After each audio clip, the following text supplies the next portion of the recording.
Je vous disais que j'étais impressionné par les capacités défensives de Yuta. Avec ce chapitre, c'est encore pire. Le mec, quand tu le frappes, c'est comme si tu frappes un énorme bidon d'eau.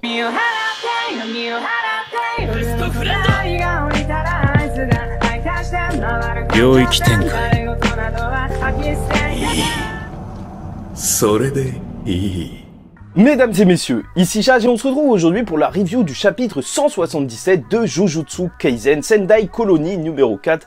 Le chapitre qui va nous montrer ce 1v1v1, donc 3 adversaires et un chapitre extrêmement dynamique, encore une fois comme à chaque fois avec les combats de Jujutsu Kaisen. Mais j'ai remarqué en fait que ce qui fait aussi un petit peu la patte de Jujutsu Kaisen dans ces combats, c'est déjà le dynamisme apporté par justement tout ce qui est diagonal. En vrai, on reste rarement sur des plans horizontaux, et ça en vrai ça participe au fait que tu te sens renversé, tu sens vraiment que ça va dans tous les sens, et en plus les personnages font vraiment des poses assez particulières. Si tu regardes bien chacune des poses que les personnages font, en fait c'est pour ça que tu as vraiment cette vibe assez significative quand tu lis les chapitres de Jujutsu Kaisen. Et en plus de ça, en fait, bien sûr, le chapitre, il a fait beaucoup de bruit, malheureusement ou heureusement, enfin non, malheureusement, parce que Yuta, en fait, à la fin du chapitre, il a besoin de Rika pour affronter ses adversaires. Et ça, en fait, ça a déçu beaucoup de personnes qui le pensaient niveau, je sais pas quoi, en vrai, beaucoup trop fort, mais je vous rappelle que, en vrai, utiliser Rika, c'est pas utiliser une aide extérieure. En vrai, Rika fait partie de ces techniques. En vrai, depuis le début du combat, là, même Yuta, il va se battre, mais sans utiliser sa technique maudite. Alors que n'importe qui, Gojo sans l'infini et tout, mais c'est juste aberrant de considérer un personnage se battre sans sa technique. Bon, bref, avec l'introduction du chapitre, on nous parle encore une fois de bouffe avec Ryu qui est totalement obsédé par ça. Il demande si il y a un repas énorme, super bon et tout, juste devant un gamin. Est-ce que tu vas lui demander de manger sans faire de bruit? Et Yuta va lui répondre bah ouais. Et c'est vrai que ça m'a fait extrêmement rire. Ça, cette introduction, je me suis dit, c'est vrai que le mec n'est pas très doué, même lui il reconnaîtra qu'il n'est pas très doué en analogie. On peut se poser des questions quant au fait que Ryu, il est littéralement obsédé par la nourriture. Mais au final, en fait, je me suis rappelé que dans Jujutsu Kaisen, la nourriture, c'est quand même quelque chose qui est plus ou moins important. Parce que Todo pensait que l'énergie maudite venait de l'estomac. La première fois que tu voyais Gojo à l'intérieur de l'histoire, bah, il était parti se chercher de la bouffe. Et quand même, soit Gege Akutami est un gourmand, soit il y a un propos un peu plus profond avec la nourriture. En même temps, le monde de Jujutsu Kaisen, j'ai un peu l'impression que c'est manger ou être mangé. Tu vois, c'est assez simple, mais j'ai l'impression qu'il y a des choses qui tournent autour de ça, parce qu'au final, au début, je me disais vraiment, bah, c'est pas possible, le mec, il mange l'énergie maudite ou un truc comme ça, mais en fait, pas du tout. Il parle de bouffe juste comme ça, parce que, voilà, il dit qu'il n'a pas eu de regrets dans sa vie. En fait, bien qu'il ait combattu des mecs forts, rencontré de belles femmes, le seul problème, c'est qu'il lui a manqué d'un dessert. Il demandera à Yuta s'il peut être son dessert, et ça c'est plutôt chelou. Je savais que Yuta, il avait une certaine popularité auprès de la gente féminine, mais carrément quand il y a un mec qui te demande si tu veux bien être mon dessert, ça fait flipper. En tout cas, ce qui est très impressionnant de la part de Ryu, c'est qu'il est assez fort physiquement, en plus de lancer ses rayons laser. En vrai, au corps à corps, c'est un monstre, et en plus il a une bonne réaction, et c'est pour ça que Yuta va dire, et c'est ça aussi qui le rend impressionnant, il faut vraiment que je me défende bien, sinon même moi je vais être blessé. C'est pour te dire à quel level il est, tu vois, parce que je pense qu'il dit ça sans prétention, mais c'est juste, ouais, il voit un adversaire fort, il se dit, ah, il faut que je me défende bien. Il dit pas, oh, je vais mourir, ou je sais pas quoi. C'est juste n'importe quoi, et l'énergie occulte de Yuta, elle est tellement forte que, énorme en fait, que justement, vu qu'il l'utilise pour renforcer son corps, que Ryu, pour lui, il le dit, c'est comme s'il était en train de frapper un énorme bidon d'eau.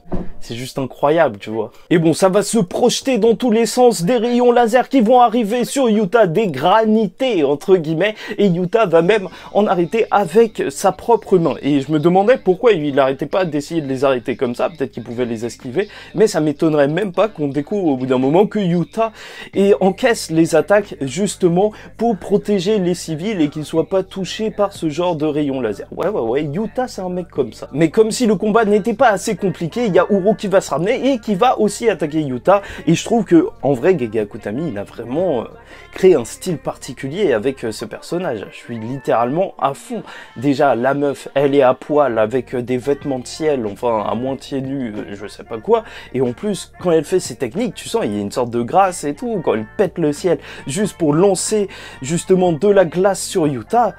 Je sais pas, il y a un truc très poétique en vrai dans ce combat. Enfin bref, il faut pas oublier qu'ils sont tous ennemis dans ce combat et c'est pour ça que Ryu va lancer un rayon laser justement sur Uro qui va le renvoyer dans une très jolie double page et ça m'étonnerait même pas qu'au bout d'un moment ils vont carrément s'allier pour combattre Yuta parce que là, à la fin du chapitre, ça va être littéralement trop. Parce que bien sûr c'est impressionnant de voir Yuta qui après avoir encaissé ces énormes attaques, après avoir battu un grade S et même après avoir battu l'autre mec dont on se souvient même plus, Drew ou un truc comme ça, bah encore être debout et se soigner à chaque fois avec justement une technique d'énergie maudite inversée et malheureusement ça lui coûte énormément d'énergie maudite et c'est pour ça que Ryu il commence à prendre un petit peu la confiance en ce point de chapitre en se disant bah en vrai au final on commence à voir la fin de tout ça parce qu'il y a eu ce petit moment en fait de Ryu qui se dit qu'il est toujours déçu dans les ventes de gâteaux à chaque fois quand la boutique ferme, qu'il reste juste quelques gâteaux et que en fait